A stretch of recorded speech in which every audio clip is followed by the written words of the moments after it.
Well, good morning, everybody. Robert, you just made me smile.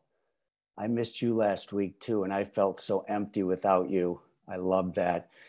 Hello, everybody. Yeah, I missed all of you last week too. And I hope you had a good Memorial Day week. Gosh, it seems like forever ago. Well, here we are back together, and this is going to be a really fun roundtable today. So, anyway, let's get going here. So, I'm Tom Kuhn. If you're new to the roundtable and joining us, for sure use the chat. And if you're regular, for sure use the chat. Love to hear from you guys. We're going to keep it very interactive today.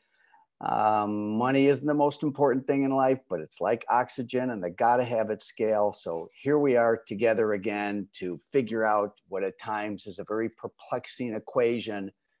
And that is to create the right kind of prosperity for you and your team and your family, but also do what you love and have a great quality of life. So we're from Qnity here, and we believe it's possible and it's important to take what's complicated, overwhelming, and confusing and make it simple, actionable for a more direct path to whatever financial prosperity means for you. We lean heavily on our brain trust. This is a few members of the Brain Trust, of which we're going to call on several of them today. If you're not a member of our Brain Trust and you want to contribute, send me a note. We love contributors. We always have light bulb moments on these. And the last time we were together, we had Leon Alexander and Rowena Yeager, and several light bulb moments as we explored technology, the future, the desk, smart mirrors, Amazon salons. It was a really cool session that we did with Rowena and Leon. So anyway, and Leon, I guess one of our light bulb moments was technology alone is not the future, it's touch and tech. I love that. That's very much aligned with the Qnity philosophy, which is about living in the middle and substituting the word or for and. So in other words, you can have great financial prosperity and great quality of life, as relates to this quote here, that you can be high touch and high tech. And I think that's really the secret of business, is living in the middle, very much a philosophy. Now, not just a philosophy, but specific practices. I was talking to someone earlier today, reminder that these sessions, these priceless sessions are recorded and saved in YouTube. They're also on the Plan for Profits portal. Sometimes we load them on the Plan for Profits portal in batches. So if they're not on there, usually maybe a week or two, might be a week or two behind. But if you want it right away, go to YouTube. We've got some great sponsors. We're coming up on a year with each of these companies, Aura and Vish. They've done great education, and they're definitely market leaders as it relates to technology. So we're fortunate that they've been a part of this with us. The Qnity award-winning visual thinking tool, the 9 Grid, is available to you participants to print out and use as a mind map for what we cover today to find your light bulb moment, whatever that might be. And it's really fun to be doing these polling recaps. So we started polling, and this is our gradual entry into collecting data, which now we're, I think, on week number 4 of collecting data as it relates to all of you, so we can give information, we could be more interactive. And you're going to see the data part of our work together go on steroids a little bit later this summer as we start a in-depth 5-function survey in collaboration with 2 to 10 and some other partners. So there were some really interesting things that came out of the last session, and 32% of you have less desk hours than before the pandemic. We also found that 48% says technology has not lessened the need for desk hours. Boy, I'm challenged by that one. And I think that, anyway, we got into that 2 weeks ago, so I'm not going to go in. I'm just reporting the poll here right now, okay? Stay focused, Tom. Another one, we got into the whole role of the CFO, and who is the CFO in your business? 57% of owners say that they fill the role of the CFO. 17% outsource it. 26% have in-house CFO. And 83%, I love this. This really makes me smile. See, that's a smile. 83% upgraded your finance function in 2020. I love that. And I think that was if nothing else, if during these roundtables, we stimulated you to take a fresh look at your finance function, how you do things, when you do things, how you do a P&L, how you make better decisions, then our mission is accomplished from the last 46 weeks. Now, we have a polling moment here, and Michelle, actually, before we get to this polling moment, let me give you an update here, okay? And this has to do with, so I'm gonna pull this up. All right, so I wanna talk just for a moment about government financing and make sure that all of you are aware of a non-PPP government subsidized finance program that certain of you are taking care of. So PPP is over, it's done. Put a fork in it. Hopefully you got round one, you got round two, and you're happy, you're working on forgiveness, but it's over officially. SBA is, quote, still on sale.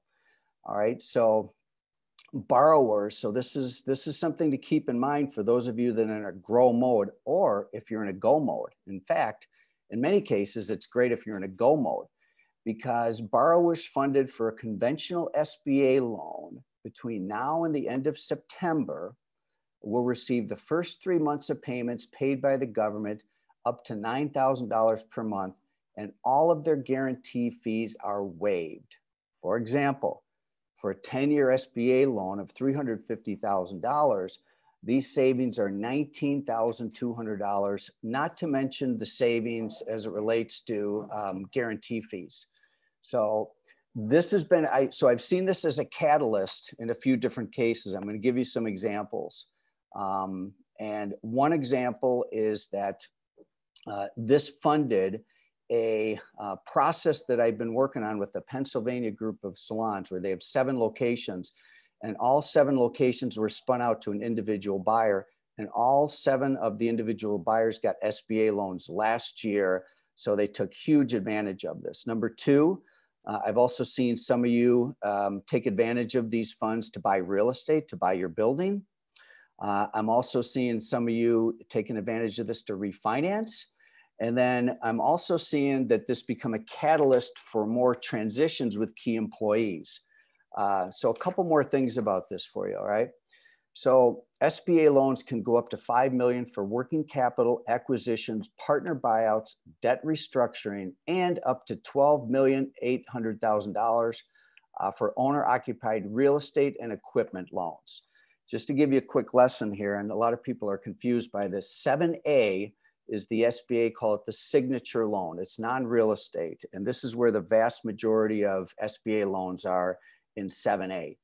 504 is a real estate loan, and this is for real estate and equipment. Now, as it relates to getting an SBA loan, yeah, it's a pain, but it's also doable. And it's doable, for example, the credit score requirement is lower than a conventional loan, like around 650 as a starting point. So anyway, those of you that are in a grow or go mode, this is a government fund. This is a government relief funding that does have an expiration date on it. And I'm pretty convinced that this will be the end. I'm not in the know on this, but it just seems to make sense that this would expire at the end of September. So anyway, heads up, news off the press. I want to make sure that you have that as a financing resource if and when you need it. So that would be number 1. All right, I'm going to bring the bring that deck back up. So let's get into a poll here. So Michelle, let's do a poll on planning.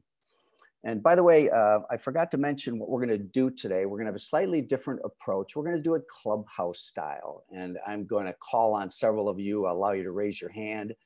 You can contribute. We'll take you off mute. But first, let's, we want to have a conversation about planning. So go ahead and complete this. We'd love it if everybody could do this. There's a few different questions on this poll. They're super quick. And it's, have you completed a financial plan for the second half of 2021? Most of you would call that a budget. You might call it a forecast or projections or pro formas. Next question is, have you completed an operating plan for the second half of 2021? Which is basically who's going to do what when. It's not a strategic plan that goes out into multiple years. It's more of a rubber meets the road, who's going to do what when for the different functions of the business, not just finance, but marketing, education, human capital, and operations. Great poll here. And then finally, how many of you have completed a marketing plan for the second half of last year? So I see a lot of sort ofs, which I'm not going to comment on what sort of means, but let's just take a look here. All right, so here we go. We've got 55% of you have already voted, 60%. So what do we got here? So we're showing that about half of you say yes, as far as like a budget, and the other half is no or sort of. And then we're seeing only a third of you have an operating plan for the second half of the year. And then only 26% of you have a marketing plan. So Michelle, you can go ahead and end that poll. Very revealing. I'm going to make some suggestions as it relates to planning here. And then I think what we'll do is we'll invite certain people to contribute here. So, all right, I definitely have some point of views as it relates to planning. And let me give them to you for conversation. Number one is as it relates to a financial plan. I personally believe in a business like the salon industry, where the very last month of the year has disproportionate volume, and where the last month of the year could have a major impact on what your cash balance is going into the next year.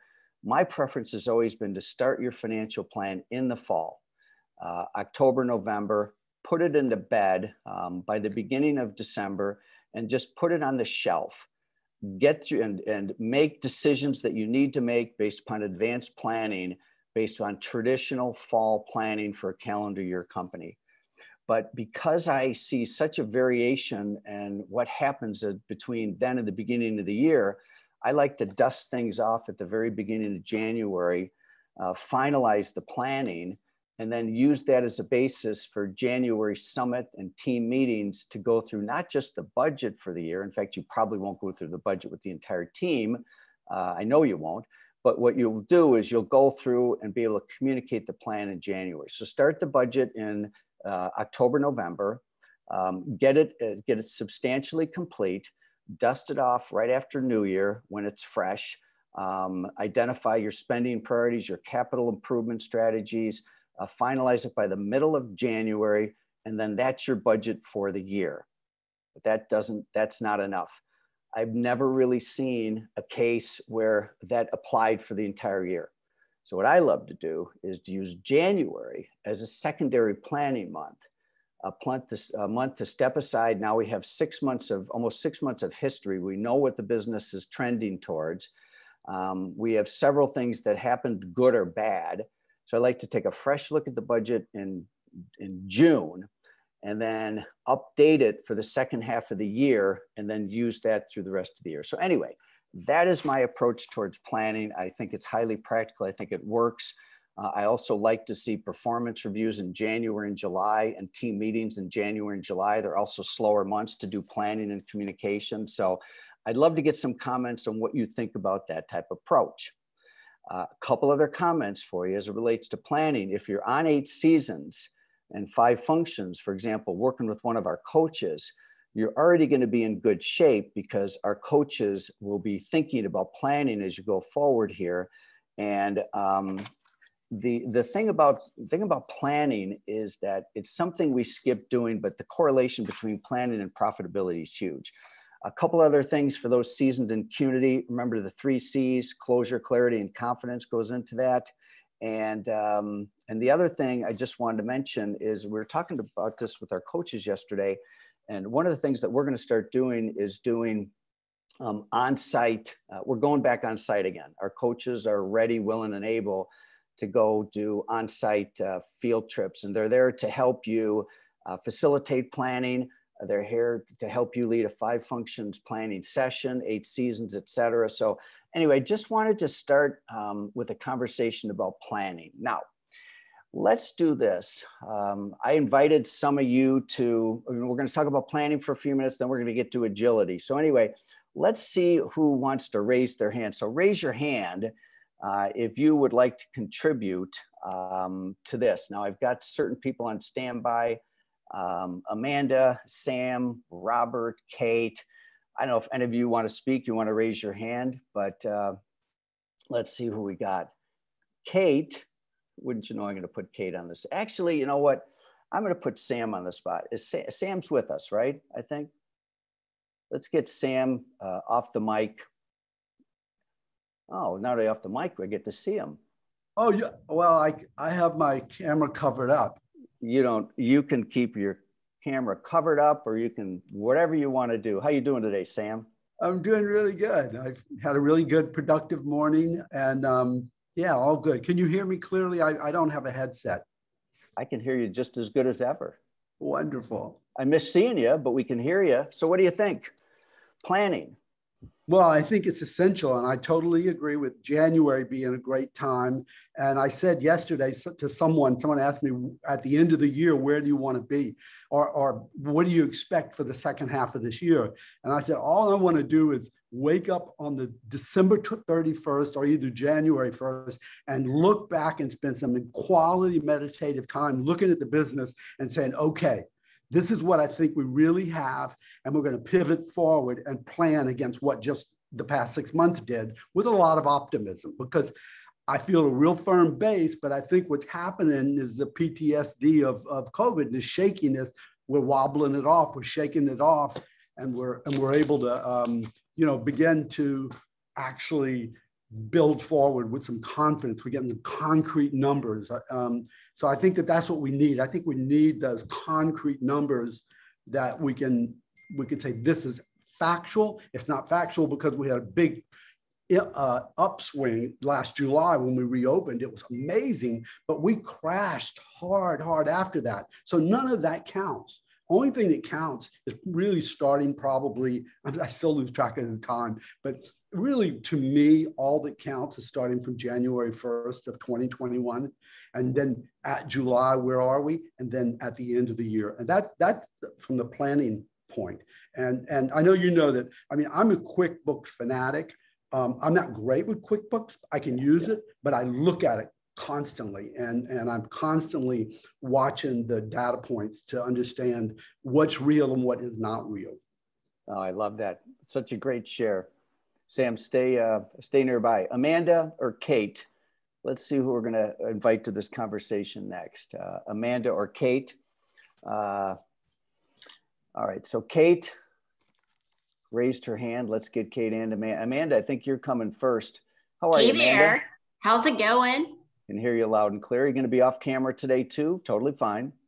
Yeah, I would like to just talk.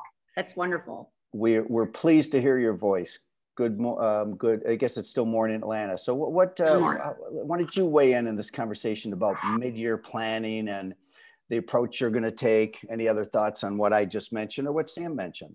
So, I would definitely agree with Sam as well. Our particular situation where we're in right now is we did an acquisition during all of this pandemic, resetting of the business. So at this point in time, I've directed to my team that there are absolutely no new projects happening until August 1st. And that's going to give us the time and space to recalibrate. So that's what we're doing right now. We're working with you actually to make sure that we're set in our financial practices going forward so that when we do, we're going to continue to grow what we currently have. But if we do take on another opportunity, we're fully set for that. So this is just now time and space to recalibrate. I love that. And you brought up something that I forgot to mention, and we'll get to Kate right next here. So one of the recommendations I have for all of you as a piggyback to Amanda is to create a stop doing list. What are you going to stop doing for the second half of the year? And what are you going to start doing the second half of the year? And it's a very much a conversation on my mind right now as I feel like we have so much going on right now. And oftentimes it's the harder thing is what you're going to say no to. So a challenge for you guys, and maybe some of you can put in the chat, do you have an idea of something you're going to stop doing as a company for the second half of the year? So let's get some things going on in the chat. for what you might stop doing in the second half of the year. Kate, how are you today? Good, how are you? Good, thanks for joining us. So why don't you weigh in on the whole planning conversation, planning for the second half of the year? Well, I've been living a lot in the operations world, and I'm one of the sort of clicks for planning. I think we're planning on our plan right now. Some of the things that we're looking at is probably lives more in the second subject we're talking about with changing. But recruiting is a big one that we're talking about. We have decided to reach out to a lot of ex-employees who left during the COVID times. We do exit interviews. And some of the things that were brought up in those exit interviews are some changes that we've been making within the company, whether it's location updates, changing the way we do promotions, management changes. And we're going to go through and address and send out those. Whether we're recruiting them or not, we want to let them know that we heard what they said and we've made changes around that. So that's something that we're working towards right now. We're also working on some financial areas. We see that our support staff and interns, with how difficult it is, as everybody knows, to hire on, we want to continue to stay ahead of the industry, and we are working on increasing pay for both support staff and interns, increasing prices with our services to make that work. Right now, our staff are very high in productivity. It's hard to get on the books for anyone coming in. So how can we increase our intern, do some fast tracking to get people on the floor as soon as possible? So those aren't, when you talked about having plans, we don't have who's doing what yet, but those are the things that we're planning for our back half of the year. Excellent. Great. Thank you. Hey, let's invite Tracy and Kip. Tracy, I saw your message here. And Christine, let's see here. Let's bring you guys to the mic. If you want to share, it's optional. Tracy and Kip, if you want to share, we'd love, we haven't really heard from you during this roundtable. I've been scheming to get both of you involved. And for all of you, when you're doing your share, try to distill it, keep it down to maybe a minute or two. Looks like Kip, you've come to the mic. How you doing, Kip? I'm great. How are you? Yeah, and let me back up here a little bit, okay? Make sure that we do some introductions. I think most of you know who Sam Bricado is. He's based in New York, has a salon in New York, and has a career of so many different contributions I can't even begin to list. So New York based. Amanda Hare is owner of Bob Steele, was 5 locations, now 7 locations because of her acquisition. So yeah, Amanda's down in Atlanta. And then Kate is at iLoft.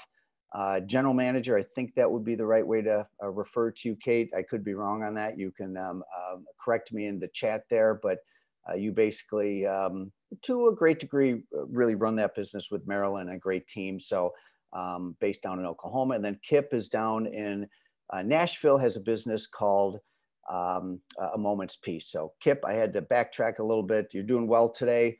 Actually got to spend a little bit of time with you yesterday. So weigh in, you made a comment about planning. Why don't you share with us here? Sure. We love to start our fiscal year July 1.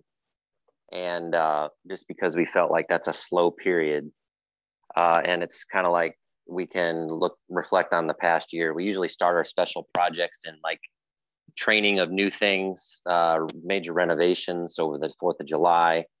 And so we just do our fiscal year July 1. We have a 12-month marketing plan that is basically approved at July 1. And then we just focus on making sure that when Christmas hits, we've gotten all of our special projects in and that we just really crush it at Christmas. And then we find that in our area, we have a lot of great marketing and execution of plans that we need to do in January through May. In fact, May can sometimes rival December on all fronts in Nashville. So anyway, yeah, that's how we handle it. You know, Nashville is an exploding market, and it's become my attention more and more. The housing market just sounds like it's insane there. I know that's not the only city, but Nashville, in fact, I was talking about Nashville to somebody yesterday afternoon at length. You're in Nashville, and I just want to call out one more thing for you before we get over to Tracy from Devante from Texas. Good morning, Tracy. Good to see you. We'll get you in just a quick sec here. One of the things, Kip, that blows me away about your business, A Moment's Peace, is the amount of gift cards that you still sell. When I say still, I mean, I know there's many that had the heyday of gift cards. There were just these massive, when there wasn't a lot of competition, when you couldn't walk into a grocery store and basically buy a gift card for anything. But you guys are still killing it, and you're welcome to share numbers. You don't have to, but tell us a little bit about that. I don't want to get too far off track, but it's a great strength of yours that I think this group would like to hear about. Yeah, we sell about $600,000 to $700,000 in gift cards a year. And I believe the reason we do it well is our name helps connect emotionally to people. So like everybody wants a moment's peace. And then we market it to guys. We market heavily on radio as the ideal gift to give anyone, whether it's that someone special or the person at the office or the teacher at graduation. And so we market our significant differentiator in our market, which is more services in one place. We're really like the only place that does full skincare, full massage, full nails, and then also we're a big hair salon.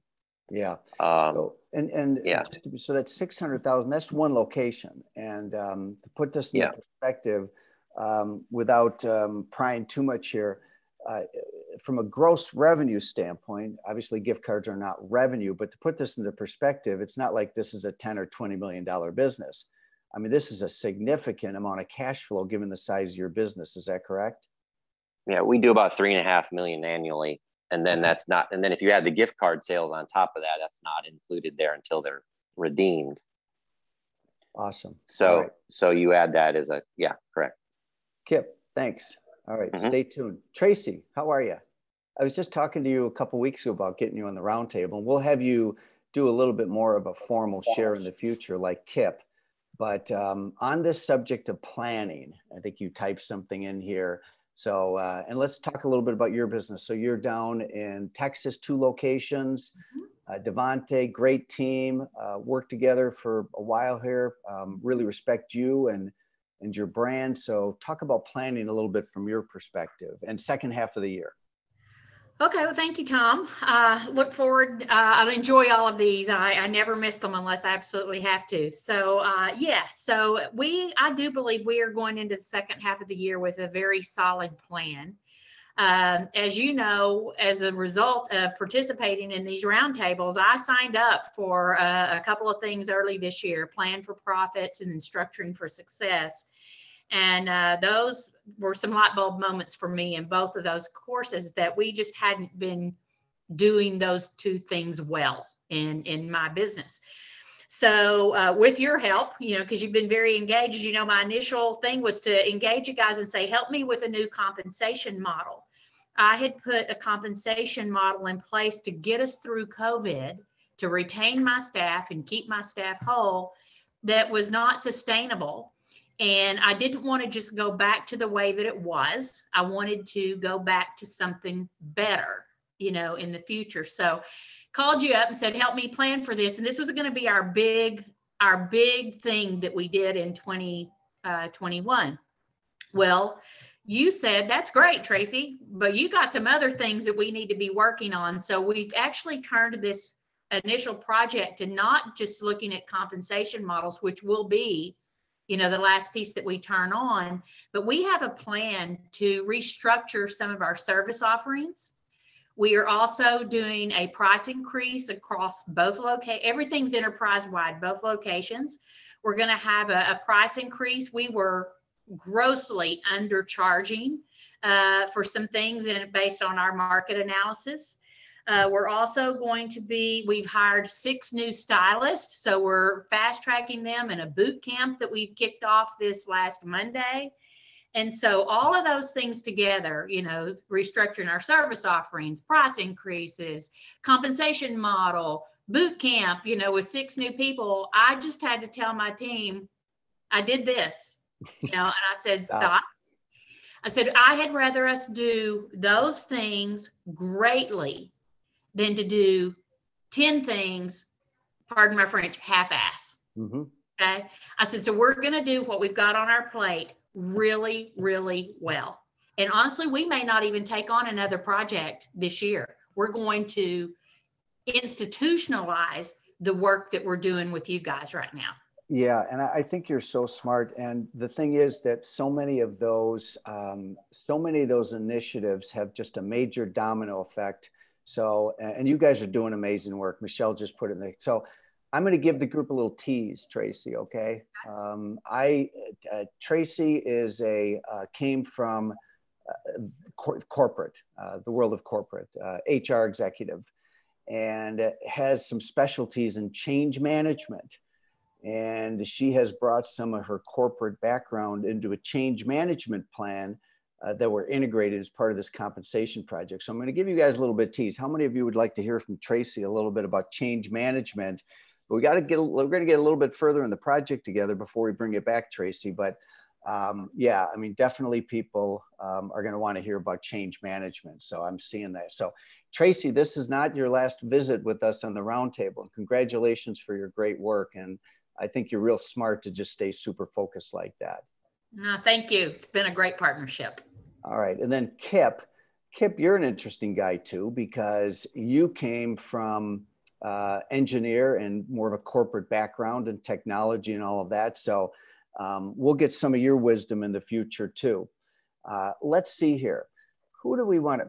Robert Cromings, I just have to hear your voice. And so let's get Robert to step up here. And if we can see him, oh, did some people raise their hands? If they did, then maybe I missed it here. But oh, there's the savvy pirate. Robert, how are you? What's up, Tom? Great conversation. The last man that spoke about the gift cards, I thought his name was Nick. What is his name? Kip. Well, that was what I meant. You know, I want to try and stay in lane for a couple of things. First of all, because you give us a time limit, but the financial end, you and I had a chat maybe 6 months ago, and I really appreciate it. But we talked about the company's debt, and one thing that we've really been able to do, despite what's going on out there, I pretty much see this year we'll be clear of all debt. And I think I told you a number. You fell off your chair and said it was low, and when we looked later, it was only half as much as I told you. So fall off again.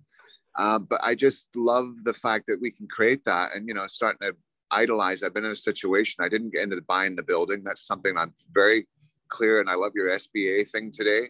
If I could get out of that landlord thing, I think I've made millions and lost millions all because I rented a property and I was stuck into it. My investment was there. And I'm just saying it's been an uphill struggle and it's a big regret that I have. So I see ourselves getting out of that, which is fantastic.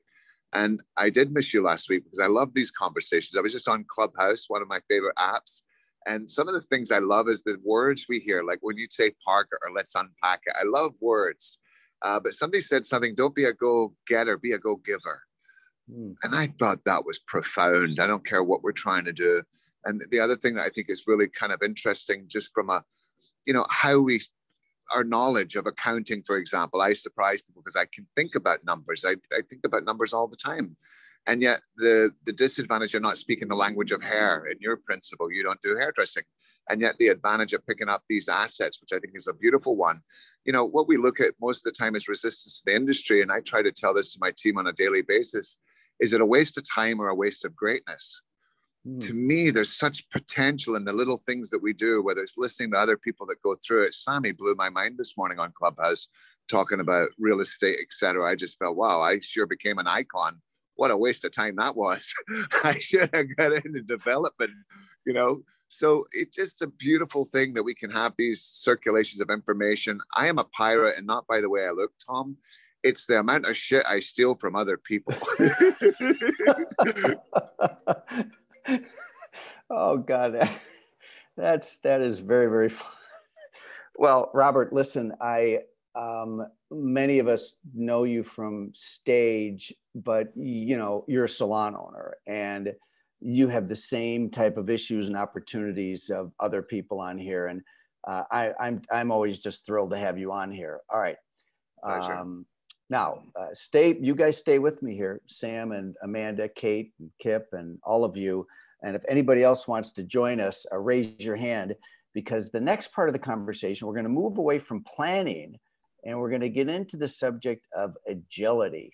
All right, here. And let's see, Michelle, how do we do this? Do we, let's do a little bit of context here. All right. So first of all, we follow a methodology at Qnity, and this is also what 2 to 10 is based upon, and data and research and roundtables on the different functions of the business. And the primary function that we're covering on these calls is finance. But the thing is, when you move one arm of the business, all the other arms of the business move. So finance doesn't work in isolation of marketing and vice versa. So anyway, the context I'm going to skip this, go over to here. Okay, we're going to get to a polling moment in a minute, but but I want to bring up the subject of agility as our second area to discuss. What is agility? And Michelle, why don't you do this? Michelle, who is the co-producer of these and doesn't get nearly enough credit for her contribution, and has the elephant in the room every single time she's on these calls. Michelle, why don't you distill, because every single week, Michelle and I do some research and we see what are the hot topics, what do we want to talk about? And this article really caught our attention. So Michelle, do sort of an executive briefing of this so we can get into the subject of agility as well as some polls. Absolutely. Good morning, everyone. We've had a full call already. It's so fun to hear everybody's voices. So this article was so impactful on agility, and it gives a lot of different ways to become agile, but I thought starting with the information of what does agility allow for our company. And agility allows our companies to increase customer satisfaction, to improve core operational practices, to increase decision-making speed. Companies that are agile are #1 in driving innovation. It increases our employee engagement. We've spent a lot of time in the last few weeks talking about needing staff. How do we recruit? How do we retain? So being agile helps us to do that. And it also increases efficiency. The other part of this survey that they did really showed that companies that are not agile, they're not able to make quick decisions. They're not able to move quickly. They're not able to make transitions when transitions are needed. They're not able to keep staff at a high level, and they're not able to retain clients at a high level. And so the ability for, COVID obviously showed us, it really highlighted which of us were agile and which of us were not. Some of us had a harder time adjusting than others. And it also really showed that those of us who were able to be agile were able to move ahead and far above and beyond those that weren't agile. And so it's a great conversation to really start talking about what does it mean to be agile, and how do we continue to be agile when there's not a pandemic, when we're not forced to be? How do we keep living in the moment, like Sam said earlier, like how do we continue to pivot even when we're not pressured that we have to? You mentioned the word pivot. This article really caught my attention and really spoke to me as an entrepreneur. And also as someone that serves a marketplace, as we do. And the word pivot really came to my attention when Serious Business made it their theme, like, I don't know, 3-4 years ago. And that word has become such a part of our vocabulary. And it's a really great word. I like the substitution. Robert talks about the importance of words and language. I really like the word agility. And I think agility is so important right now. And I've been thinking about agility quite a bit myself. And so let's get people to raise their hands if they want to participate in the discussion about agility. But first of all, let's do a quick poll here, okay? We've got a poll about agility here that will really break it down to be more specific what that looks like. So here is really what the question is. And please answer this. Where do you find the greatest need for agility in your business right now? Which function? Now, it might be all of them, but pick one. Where do you think you need to be the most agile? Is it in finance, operations, human capital, education, or marketing? And then the second question is, which function do you think is the least agile in your business? And what the hell is, I'm sorry, pardon my French here, Michelle, what is agility? I mean, what's the definition of agility? I mean, I think I know the definition, but what is it? That's a really good question, and something that I am curious about too. You know, companies, go ahead, Tom. Well, I asked the question. I think I'm prepared to define it. I don't have a textbook definition, but to me, it has to do with it's the ability to be able to move at the right speed to take advantage of opportunities that best fit your market need. That's a really bad definition, but at least it's a start. I think it's not really bad, Tom. It's almost the textbook definition. The textbook definition is ability to think and understand quickly. Oh, all right. So I was close. Not bad on a first try. All right. So who wants to come off the mic here? And let's see how we're doing here. Human capital. Oh, yeah. Okay. All right. So the area to be, I totally agree with this. Where do you find the greatest need for agility? 2/3 of you are saying human capital. Before the call today, I was talking to Michelle and I said, certainly at Qnity, that's where I feel we need the most agility because we are growing so fast right now. And we have several different human capital needs that I really feel like that's our biggest need is human capital. Would you? By the way, Aaron said, by the way, if you know anybody, so we're going to, we do have some openings here, which we'll get to later, but we never recruit from clients. People never leave where they're at to come work at Qnity. They have to be a free agent before we'll even talk to them. It's a big pet peeve of mine, by the way. Anyway, so who wants to talk about agility here? Let's see where the, all right, we can end that poll. All right, Sam, do you want to go first? Or Amanda? Just take yourself off the mic and let's have a conversation about agility here. And raise your hand if someone else wants to be part of the conversation. Amanda, go. You know, I would say agility is all about the people that you have on your team leading the team. I've gone through several turns within some of my leadership team and then finding the right people that really click and gel together. And when I say that click and gel, that they all bring something different to the table so that it's a good cohesive team. Gotcha. Love it. Sam, do you want to weigh in on this subject? And I'm seeing who else we should invite to the conversation. Robert, Kip, any of you guys come off the mic? Oh, Kate raised her hand, so let's get Kate off mic. De-mic her. De-mute her. That really sounded terrible. De-mute her. Did I really just say that, Robert? You did. Okay, I'm going to reel that one back in. Kate, talk about agility. Well, I was just going to be transparent and not say, I think the thing that strikes home with me the most is the speed aspect. I believe that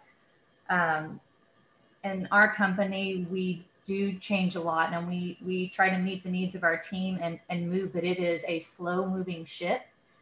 With a larger leadership team, we want everybody weighed in, and we had a life map event at our salon last Monday, and our new HR manager, one of the things on her map was she wanted to respond faster to the team and create results faster because the impact that has on them while they're waiting to hear our response and they don't know we're talking back and forth. So I think that really impacted me today to look at that and how we can put that into our business.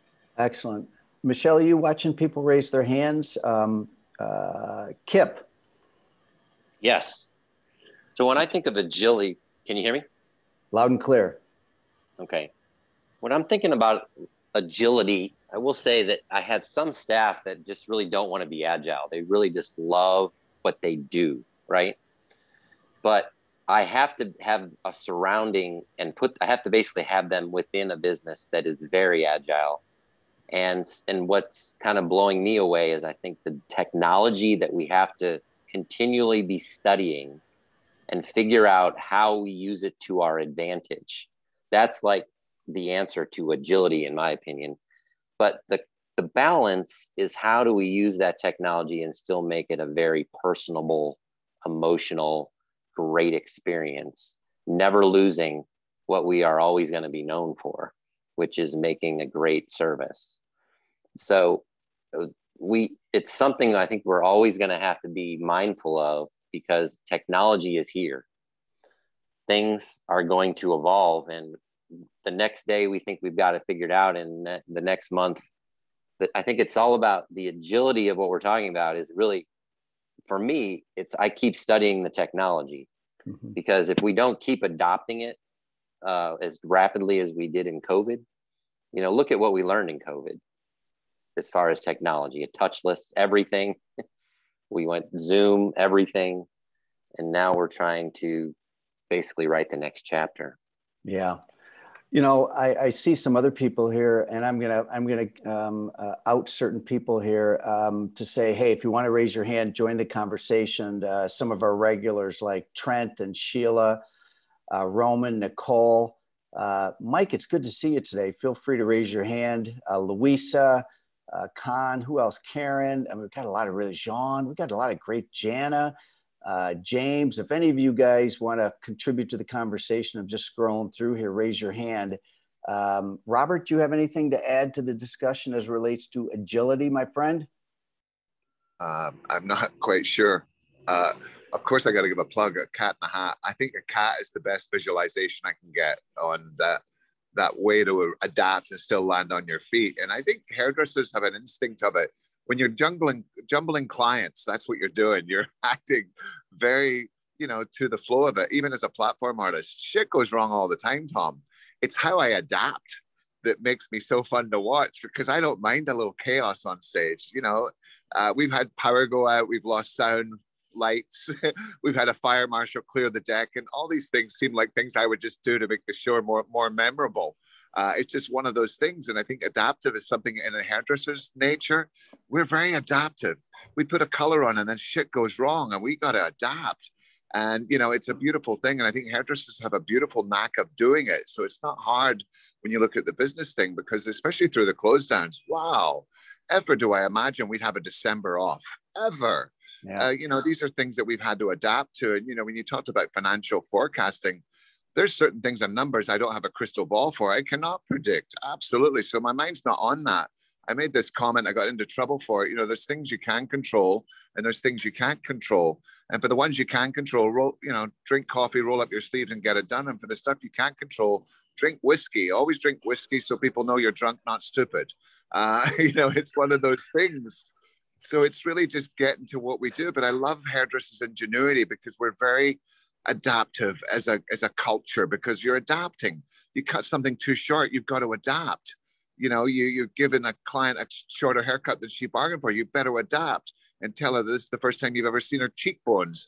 We adapt as an industry, and that's what I think is so fascinating about us. Yeah, we have to use the whiskey comment, Michelle, for one of our light bulb moments. Why do I love that one so much? All right, I'm looking at the clock here.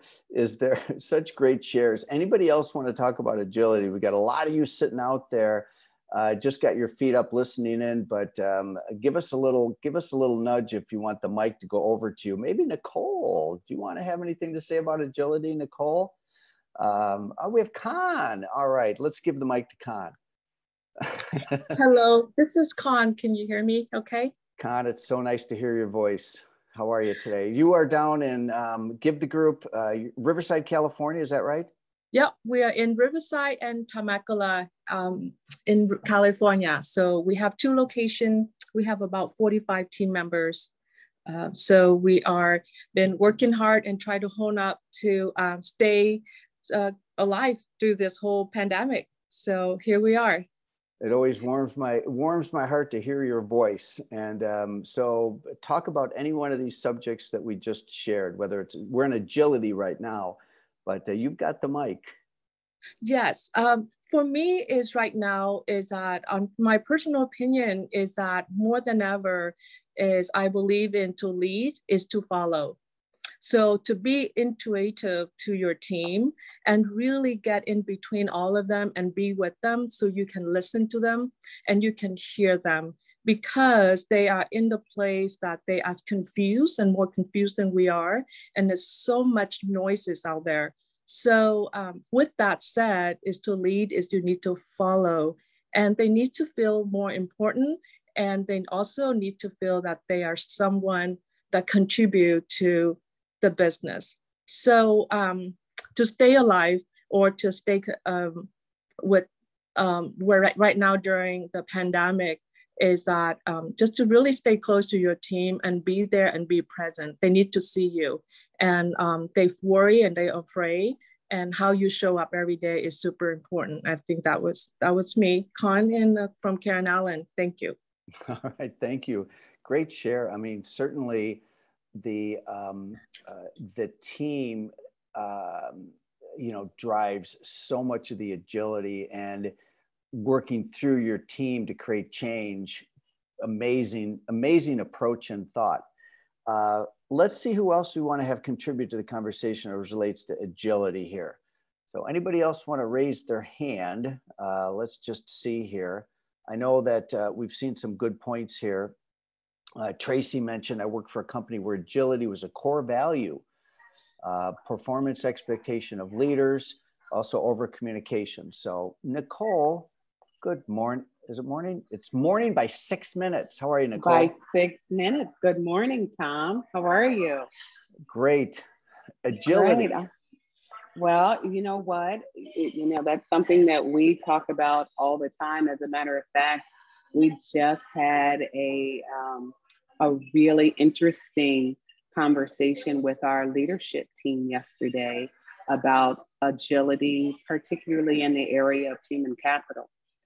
And, the pandemic gave us some gifts and some curses. And one of the curses right now that I think a lot of us are experiencing is,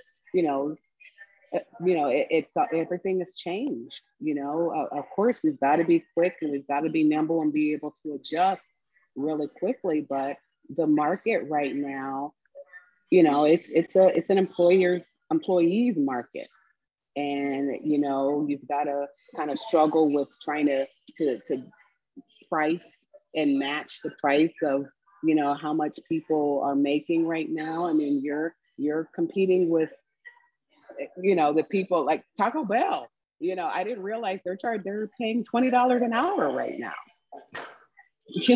So there, if you've got even your higher end positions, they basically can name their price, and you've got to be able to compete. So what does that even look like? And, trying to stay in control of your budget and trying to be mindful of people that you already have on your team that's put that time and energy and effort in, that's earned their way up to that level of what you're paying them. And then you've got people coming right in expecting that pay right off the bat.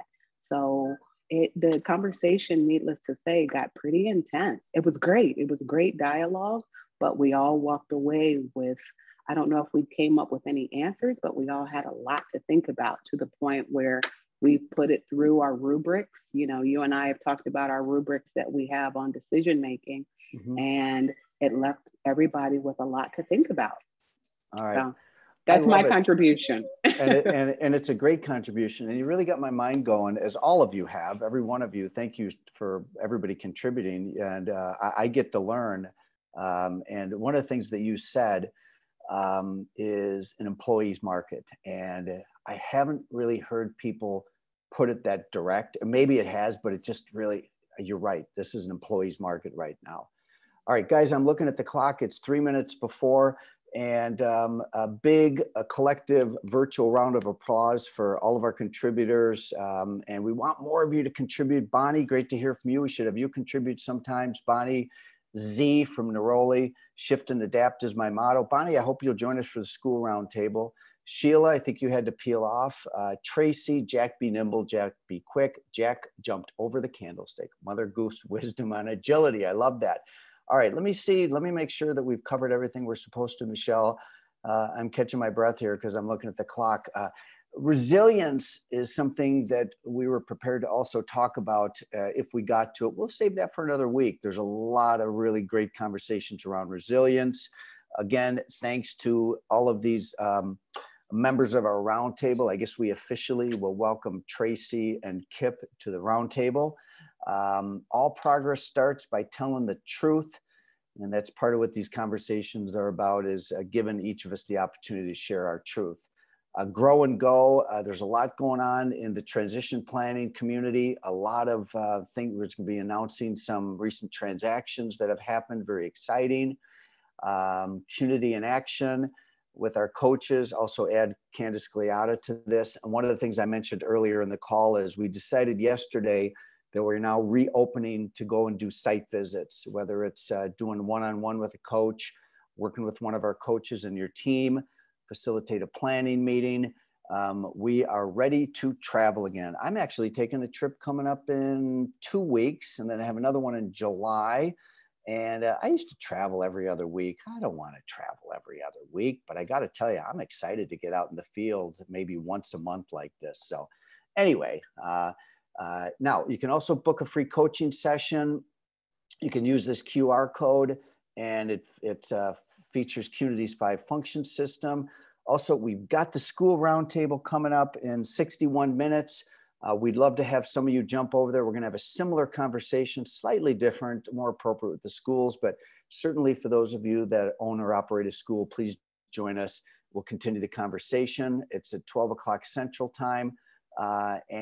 Closing thoughts, I don't know, what'd you guys think about today? A little different format. Let us know if you like the format. It's a little bit more of a Clubhouse type informal format. And I think it's great to get other people involved. James Griffith, we're going to get you to the mic very soon here.